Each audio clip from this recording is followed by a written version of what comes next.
Adventure in Pipeman on W4CY Radio.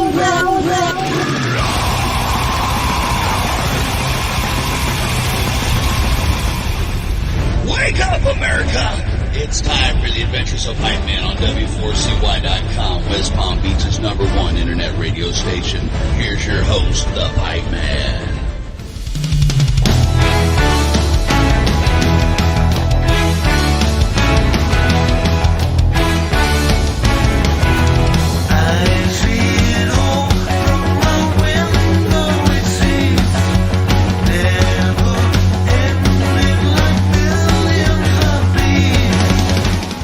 This is the Pipeman here on the Adventures of Pipeman W4CY Radio, and I'm extremely excited about our next guest because listening to his music goes back to when I'm so little I probably wouldn't have known about music if it weren't for older brothers, as it was back then. So let's welcome to his show, Jon Lodge. How are you? Hi, very good, thank you. Nice. Yeah, so the first time I heard the Moody Blues was stealing one of my older brother's albums. He's like 11 years older than me. So I was rifling as a little kid through his albums. I'm like, oh, this one looks cool. Let me listen to this. I'm grateful for everyone with an older brother. Right? Because it was like that back then, right? You know. Absolutely. That's how you got into it. Yeah, and my sister, who was 4 years older than me, when I was sort of 10 years old, she walked out of the house with a new boyfriend and said, "See you later, alligator." I thought, what on earth is she on about? And that was my first sort of introduction to rock and roll in a way. I had no idea what she meant. I found out 3 years later. Wow. See, it is pretty cool. And man, what does it feel like to be making music all these years? I'm sure when you first started, you could never imagine, talking about your music this many decades later. No, when rock and roll really hit me, it hit me like a sledgehammer when I was 13. Before then, I had no music at all. But when I first heard rock and roll rhythm, it took over. And it was really like a sledgehammer. And I had to be part of it, bought a guitar, or my mum bought me the guitar for about $5, second-hand German guitar, acoustic. But I learned by going into my bedroom, playing this guitar hour after hour. I found out how it worked. There was no one at that time in the UK that was teaching rock and roll. It didn't exist. You could not find anyone to teach you. So you had to learn yourself. And I remember you used to sit watching like the Perry Como show or something like that. Because on there they have the Every Brothers or Roy Orbison. And I used to watch what they were doing with their guitar, how they were playing it, and trying to copy it like that. It's interesting times. Yeah, it is interesting to hear that. And even, I think to this day, the whole thing of rock and roll is experimenting with your musicianship. And I think that's what you did way back then, because there was nobody to really teach. So you had to experiment and figure out your own sound. Yeah, I remember playing, I like the cello. I love the cello. The sound of a cello. I've got a cello in my band now. It's fantastic. But I remember playing the cello on two songs for the Moody Blues, Ride by Seesaw and The Balance. And I didn't realize until 4 years later, when I actually hired a cellist, that I'd been tuning the cello wrong all those years. But it didn't matter, you know. We were experimenting. It's like playing a six-string guitar upside down, and Right? you know, it's experimenting, finding what works for you, and what sound you can get out of your instrument that no one else can, really. I love it. I love it. Yeah. And I find people from your era that are musicians, they did develop new sounds. Like even, you know, you take several bands from that era and they just created sounds you never heard before, you know? Well, we grew up, of course, with people who were making amplifiers, because Jim Marshall started the Marshall ampli, and that was the sound of English rock, really. And I've bought one of his first amplifiers he ever built, and it was amazing because we talked to these guys and said, we want something that we could play 400 watts through, and the speakers will make the bass sound fantastic. And he came up with these 4 speakers enclosures with Celestion speakers, 12-inch speakers. And it was a brilliant time, you know, finding new sounds that you could take into the studio and record. Yeah. And I find, so no matter what genre of rock and roll somebody is in today, whether they're a musician or just a listener, I don't care if it's the most extreme heavy metal or the softest rock, everybody, the common denominator with even the gatekeepers is to love bands from your area and to love like the Moody Blues. Like we can all agree on that. We may not agree on certain bands nowadays, like, oh, they're not this or that, but we all believe that bands like yours was the core of all rock music today. I think it didn't exist between us before then. You know, in England, in the late 50s and early 60s, it was all American iconic artists like Little Richard, Jerry Lee Lewis, Fats Domino, Gene Vincent, Eddie Cochran.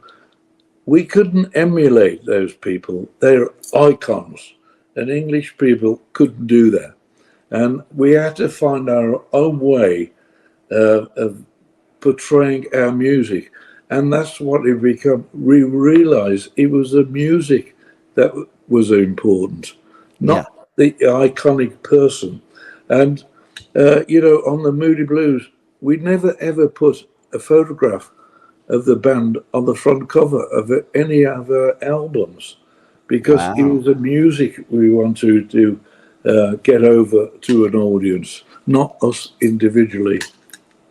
I love hearing that. And speaking of albums, okay, you just released Days of Futures Past, My Sojourn. And man, does it blow your mind that it is so popular that, you know, first released in the UK, but then there was such a demand in the US that now we have it here in the US?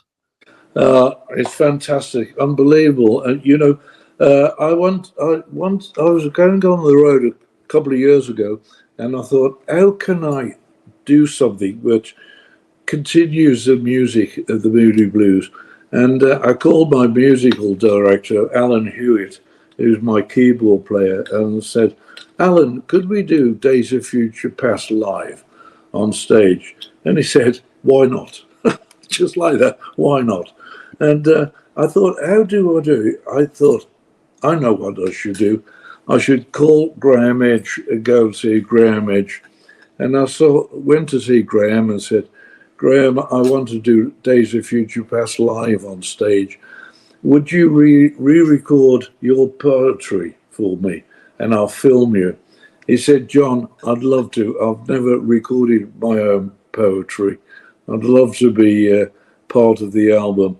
So I filmed him, and I thought that was a blessing I had. And when we were rehearsing the concert, I suddenly thought, just a moment, this is like a history of my life here from 68 when we released Days of Future Past, 67, and till today. And I thought, yeah, I'm going to record this. Not a live album. I thought we'd made too much effort to make it a live album. I wanted to go in the studio. So I went to the studio, and I asked Jon Davison from YES to join me, singing a couple of the songs. And we recorded Days of Future Past, my Sojourn. In actual fact, my daughter-in-law took the photograph on the front of the album as well. It seemed to sum up the whole album for me.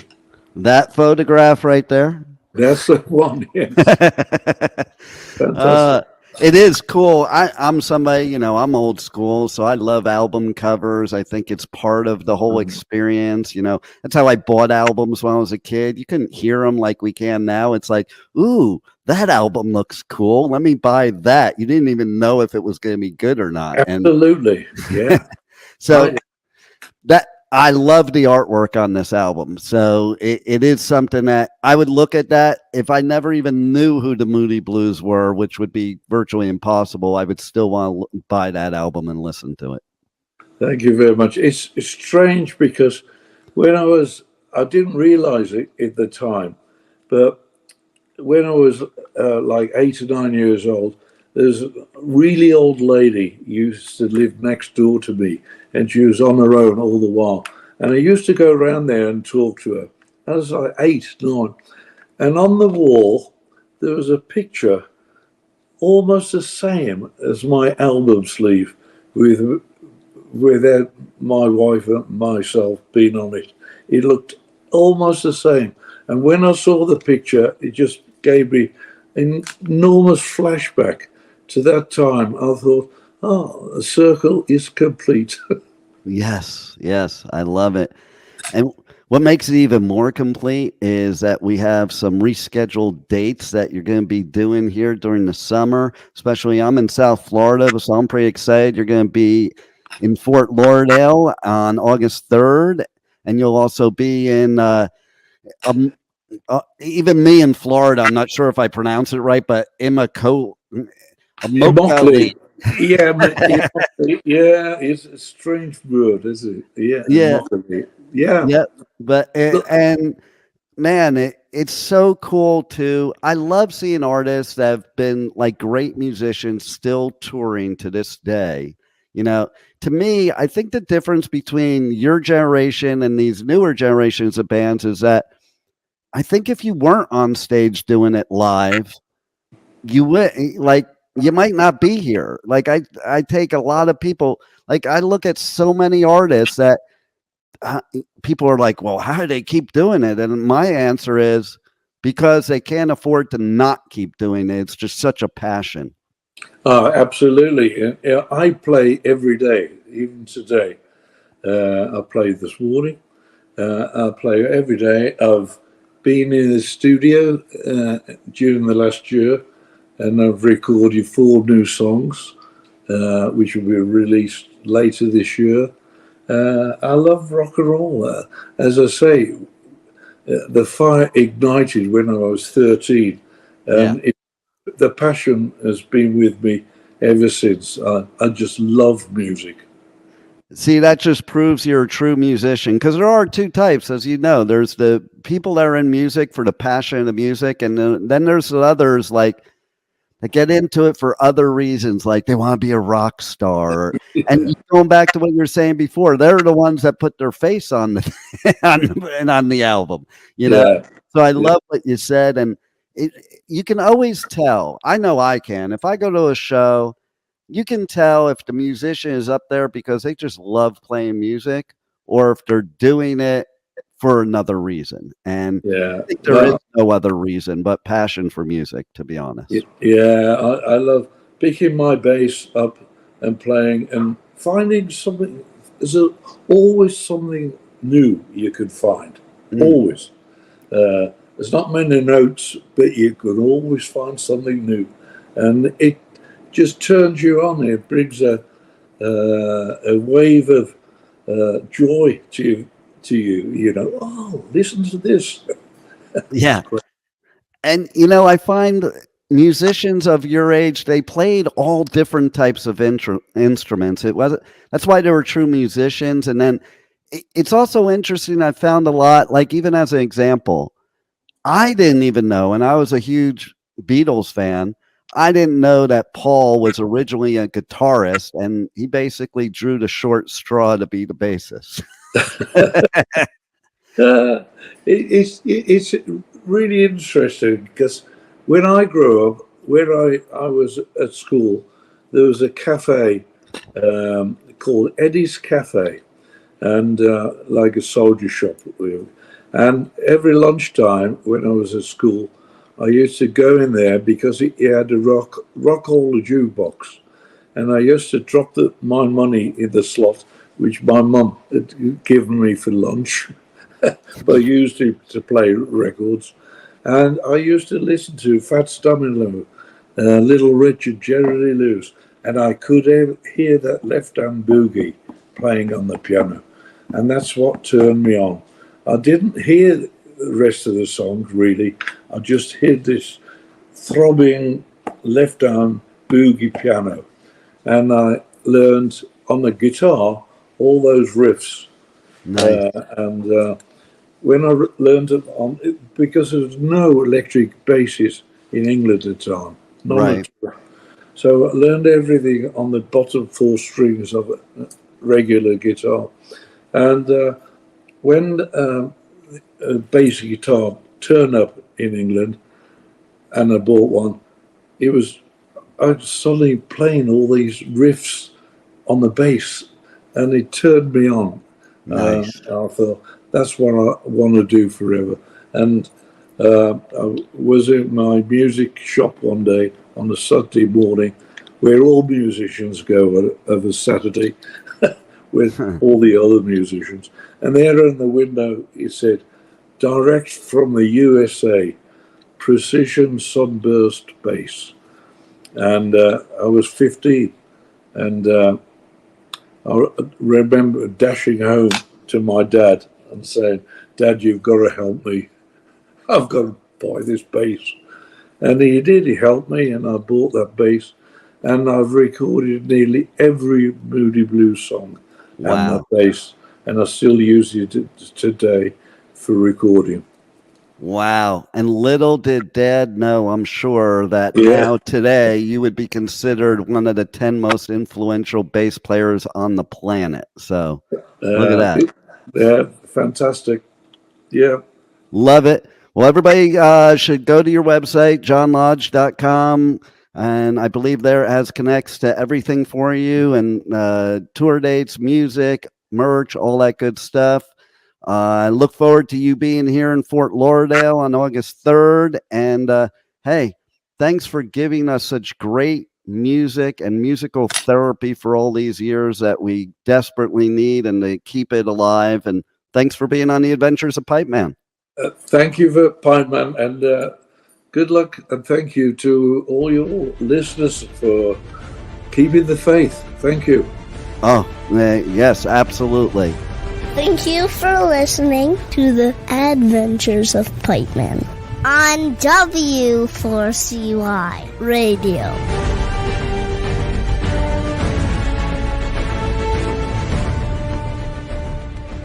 Hey, this is Jon Lodge, and you're listening to the Adventures of Pipeman on W4